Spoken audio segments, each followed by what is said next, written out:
നമസ്കാരം. ഹേമ കമ്മിറ്റി റിപ്പോർട്ടിന് പിന്നാലെ മലയാളത്തിലെ പ്രമുഖ നടന്മാർക്കെതിരെ ഗുരുതരമായ ആരോപണങ്ങളാണ് ഉയർന്നു വന്നത്. നടന്മാരായ മുകേഷ്, ഇടവേള ബാബു, സിദ്ദീഖ്, ജയസൂര്യ എന്നിങ്ങനെ പല താരങ്ങൾക്കെതിരെയും ലൈംഗിക ആരോപണമായിരുന്നു നടിമാർ ഉന്നയിച്ചത്. ഇന്നലെ നടനും MLA-യുമായ മുകേഷിനെ അറസ്റ്റ് ചെയ്ത ശേഷം വിട്ടയച്ചിരുന്നു. കേസിൽ ഇടവേള ബാബുവിനെയും അറസ്റ്റ് ചെയ്ത് കഴിഞ്ഞ ദിവസം വിട്ടയച്ചിരുന്നു. നടൻ സിദ്ദീഖിനെതിരെ ലൈംഗികാതിക്രമ കേസ് വലിയ വിമർശനങ്ങൾക്ക് വഴിയൊരുക്കിയിരിക്കുകയാണ്. വർഷങ്ങൾക്ക് മുൻപാണ് നടനെതിരെ പരാതിയുമായി യുവനടി രംഗത്ത് വരുന്നത്. പിന്നീട് കേസിൽ കൂടുതൽ വിവരമൊന്നും ഇല്ലാതെയായി. എന്നാൽ കഴിഞ്ഞ മാസം ഹേമ കമ്മിറ്റി റിപ്പോർട്ട് വന്നതിന് ശേഷമാണ് ഗുരുതരമായ ആരോപണങ്ങൾ വീണ്ടും ഉയർന്നു വന്നത്. സിദ്ദീഖ് നിലവിൽ ഒളിവിലാണ്. ഇതുവരെയും കണ്ടുപിടിക്കാൻ കഴിഞ്ഞിട്ടില്ല. തിങ്കളാഴ്ചയോടെ ജാമ്യം ലഭിച്ചാൽ മാത്രമേ സിദ്ദീഖ് പുറത്തുവരൂ എന്നുള്ള നിലയിലാണ് ഇപ്പോൾ കാര്യങ്ങൾ. എന്തായാലും കഴിഞ്ഞ ദിവസങ്ങളിൽ സിദ്ദീഖിന് മുൻകൂർ ജാമ്യാപേക്ഷ കോടതി തള്ളിക്കളഞ്ഞിരുന്നു. ഇനി സുപ്രീം കോടതിയെ സമീപിക്കാനാണ് നടൻ തീരുമാനിച്ചിരിക്കുന്നത്. മാത്രമല്ല, നടൻ രാജ്യം വിട്ടു പോകാൻ സാധ്യതയുള്ളതിനാൽ ലുക്കൌട്ട് നോട്ടീസും പുറപ്പെടുവിച്ചിരിക്കുകയാണ്.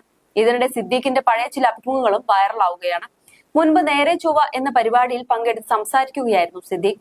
ജീവിതത്തിലുണ്ടായ പ്രണയങ്ങളെ പറ്റിയുള്ള ചോദ്യത്തിന് തനിക്ക് സീരിയസ് ആയിട്ടുള്ള പ്രണയം ഉണ്ടായിരുന്നില്ലെന്നും അങ്ങനെ പ്രണയിക്കാതിരുന്നതിന്റെ കാരണം എന്താണെന്നും നടൻ വ്യക്തമാക്കിയിരുന്നു. ജീവിതത്തിൽ അങ്ങനെ സീരിയസ് ആയി പ്രണയമുള്ള ആളല്ല ഞാൻ. സീരിയസ് ആയിട്ടുള്ള പ്രണയങ്ങളൊന്നും തന്റെ ജീവിതത്തിൽ ഉണ്ടായിട്ടില്ല. പ്രണയമുണ്ടായതിനു ശേഷം ഉണ്ടാവുന്ന നിരാശയെക്കാളും നല്ലതാണ് പ്രണയമില്ലാത്തതിന്റേത്. പിന്നെ എന്റെ ഒരു ഈഗോ കാരണമാണ് പ്രണയമില്ലാതെ പോയതിന് കാരണമെന്നും സിദ്ദീഖ് കൂട്ടിച്ചേർത്തു. ഞാനൊരു പെൺകുട്ടിയുടെ അടുത്ത് ചെന്നിട്ട് എനിക്ക് നിങ്ങളെ ഇഷ്ടമാണെന്ന് പറയുന്നു.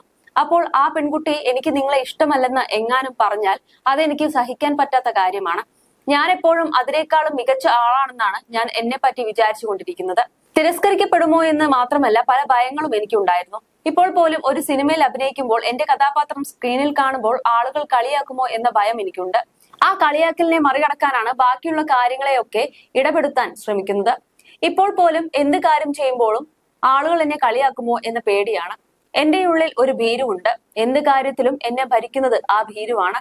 നീ അത് സൂക്ഷിക്കണം, ഇവിടെ ശ്രദ്ധിക്കണം എന്നൊക്കെ പറയുന്ന ഒരാൾ എന്റെ ഉള്ളിൽ എപ്പോഴും ഉണ്ടെന്നാണ് സിദ്ദീഖ് പറയുന്നത്. അതേസമയം യുവനടിയെ ബലാത്സംഗം ചെയ്തുവെന്ന കേസിൽ ഒളിവിലാണ് നടൻ സിദ്ദീഖ് ഇപ്പോൾ. വർഷങ്ങൾക്ക് മുൻപ് സിദ്ദീഖ് തന്നെ ഉപദ്രവിച്ചുവെന്ന് ആരോപിച്ചാണ് നടി രംഗത്ത് വന്നത്.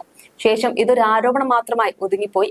ഇപ്പോൾ ഹേമ കമ്മിറ്റി റിപ്പോർട്ട് വന്നതിന് പിന്നാലെയാണ് തനിക്ക് നേരിടേണ്ടി വന്ന ദുരനുഭവം തുറന്നു പറഞ്ഞ് നടി എത്തിയത്. സിദ്ദീഖ് തെറ്റ് ചെയ്തിട്ടുണ്ടെങ്കിൽ ശിക്ഷിക്കപ്പെടണം, അതിൽ തർക്കമൊന്നുമില്ലെന്നാണ് ആരാധകരും പറയുന്നത്. എന്നാൽ മുൻകൂർ ജാമ്യം തള്ളിയതിനെ തുടർന്ന് സിദ്ദീഖ് ഒളിവിലാണ്. സുപ്രീം കോടതിയിൽ ജാമ്യത്തിന് വേണ്ടി ശ്രമിക്കുകയാണ് താരം. മാത്രമല്ല, നടൻ രാജ്യം വിട്ടു പോകാതിരിക്കാനായി ലുക്കൌട്ട് നോട്ടീസും പുറപ്പെടുവിച്ചിരുന്നു. സിദ്ദീഖിനെതിരെ ബലാത്സംഗ കുറ്റം ചുമത്തി തിരുവനന്തപുരം മ്യൂസിയം പോലീസ് കേസെടുത്തിട്ടുണ്ട്. 2016 പീഡിപ്പിച്ചതായി യുവതടി വെളിപ്പെടുത്തിയത്. ഭാരതീയ ന്യായ സംഹിതയിലെ 376, 506 വകുപ്പുകൾ അനുസരിച്ചാണ് കേസെടുത്തത്. ആരോപണം ഉയർന്നതിനെ തുടർന്ന് അമ്മ സംഘടനയുടെ ജനറൽ സെക്രട്ടറി സ്ഥാനം സിദ്ദീഖ് രാജിവെച്ചിരുന്നു. നടൻ സിദ്ദീഖ് ഉപദ്രവിച്ചെന്നും പല സുഹൃത്തുക്കൾക്കും സിദ്ദീഖിൽ നിന്ന് ഇതേ അനുഭവം ഉണ്ടായിട്ടുണ്ടെന്നുമായിരുന്നു നടിയുടെ ആരോപണം. +2 കഴിഞ്ഞ സമയത്ത് സമൂഹ മാധ്യമം വഴി ബന്ധപ്പെട്ടിരുന്നു. പിന്നീട് ഒരു സിനിമയുടെ പ്രിവ്യൂ ഷോ കഴിഞ്ഞ് മസ്കറ്റ് ഹോട്ടലിൽ ചർച്ചയ്ക്ക് വിളിച്ചു. അവിടെ ചെന്നപ്പോൾ പൂട്ടിയിട്ട് ലൈംഗികമായി ഉപദ്രവിച്ചതായും നടി വെളിപ്പെടുത്തിയിരുന്നു. 2019 തന്നെ ഇക്കാര്യം തുറന്നു പറഞ്ഞിട്ടുണ്ടെന്നും സിനിമയിൽ നിന്ന് മാറ്റി നിർത്തിയതിനാൽ ഇപ്പോൾ ഒന്നും നഷ്ടപ്പെടാനില്ലാത്തതുകൊണ്ടാണ് സധൈര്യം തുറന്നു പറയുന്നതെന്നും നടി വ്യക്തമാക്കിയിട്ടുണ്ടായിരുന്നു. 376 വകുപ്പ് അനുസരിച്ച് ബലാത്സംഗത്തിന് 10 വർഷത്തിൽ കുറയാത്തതും ജീവപര്യന്തം വരെ നീണ്ടേക്കുന്നതുമായ തടവും പിഴയും ശിക്ഷ ലഭിക്കും. 506 അനുസരിച്ച് ഭീഷണിപ്പെടുത്തലിന് 2 വർഷം വരെ തടവോ പിഴയോ രണ്ടും കൂടിയ ശിക്ഷയോ ലഭിക്കും.